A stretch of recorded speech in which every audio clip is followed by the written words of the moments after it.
Erin right here. They told us to stand right here. Wow. Lights. Awesome. Well, Erin, it's great to be up here with you. You've got some fans. Wow. My introduction was not that loud. You're good. You're in good hands. Erin, what I love about your story is, while unique to you, I believe it's very relatable to many that are in the audience, and certainly to many women throughout the country and North America that probably feel now like you felt 2 to 3 years ago. Will you share where you were at in life prior to Beachbody? Well, after a lifetime of body image issues, emotional eating, and disordered eating, I found myself after college 50 pounds overweight, working a corporate job, and just absolutely miserable. And you know how it goes. You get to a point where you're finally sick and tired of feeling sick and tired. And so I scrounged up some money and hired a personal trainer and lost 50 pounds, which was amazing. And I felt amazing. But more than anything, I knew that I had to pay that forward, that I had to change people's lives the way that trainer had changed my life. And so I quit my corporate marketing job and became a fitness professional. 3 years later, my husband and I had twins, beautiful twin girls, Riley and Quinn, and then we ended up having 3 kids under 3. So there were a lot of little babies. I struggled really, really hardcore with postpartum depression and anxiety. I just lost myself. I totally lost my identity. I was a shell of the person that I was unrecognizable. Our marriage was falling apart because I was falling apart. We were in counseling, and honestly, when you're in that moment, it feels like it's forever. It feels like it's never gonna get better, and that's just the new normal, and that's it. This is your life forever. I mean, how scared must my husband have been that he wasn't gonna get his wife back? So after that, I was going back to the emotional eating with all that anxiety, and I couldn't get the weight off, and I was just struggling with my health and fitness journey and pretty embarrassed about it. And I just knew then that it was a time for a change.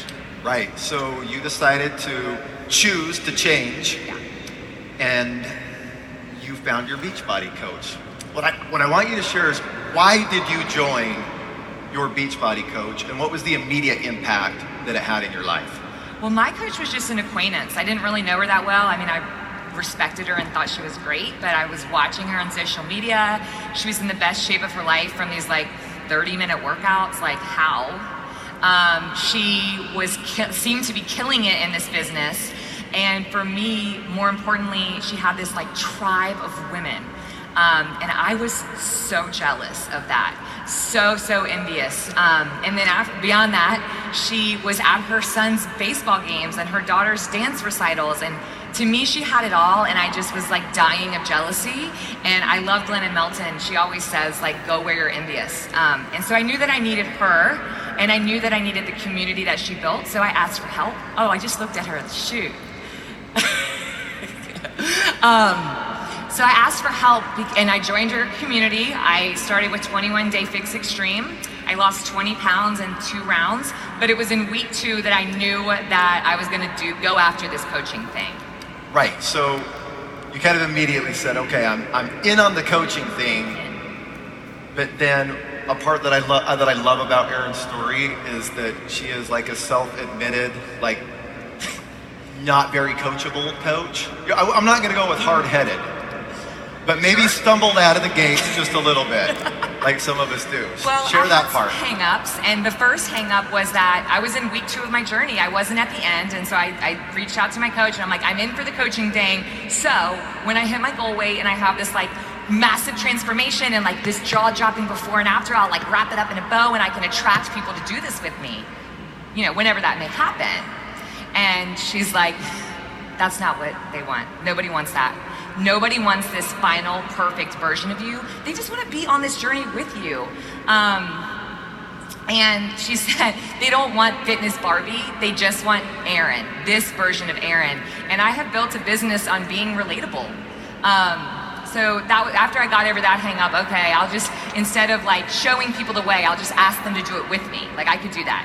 So I just asked, I was okay to ask my friends and family and, my besties.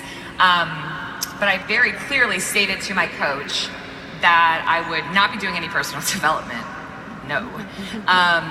I would certainly not ever be building a team, and I was definitely never going to post on social media.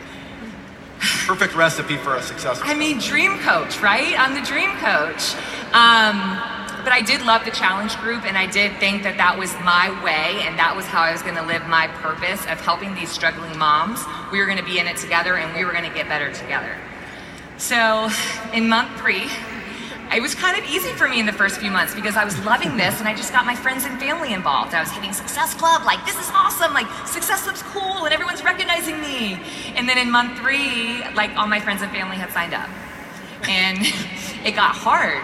And I remember this moment, I was just sitting at my house, and I was pouting and being a brat. And I'm like, this is hard, I don't want to do this anymore. And my husband came up to me. Is he here? He just flew in. Or Miles. He came up to me and he was like, babe, this is bringing you back to life. What do you mean? Like, yes, it's hard. It's supposed to be hard. Like, this is everything to you, and I'm getting my wife back. There's glimpses of you every day. Like, how could you ever want to bail on this? And it took a little while to admit, but it finally came down to just like me caring deeply what other people thought.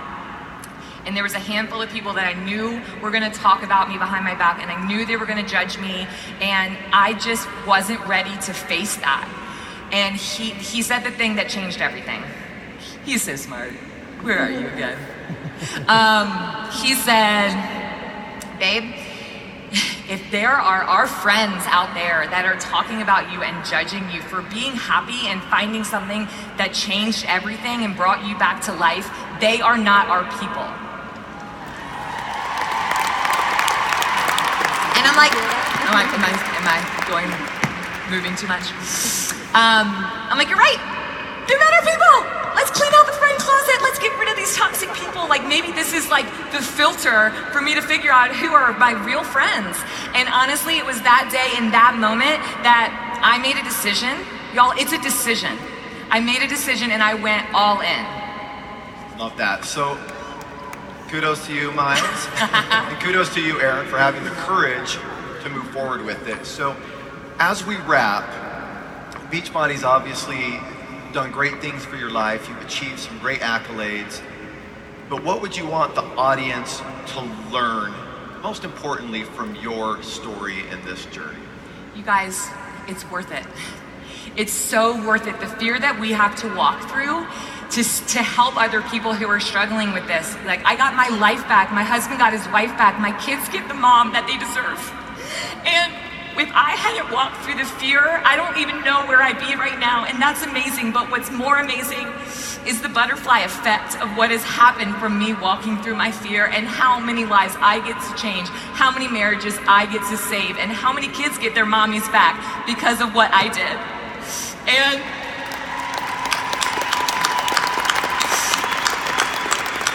so figure out the thing that's holding you back. Like, figure it out.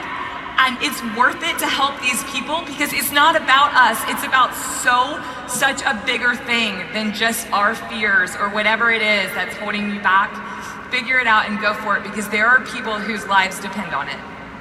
Awesome. Erin, thank you, coaches. Let's give a huge round of applause for Erin.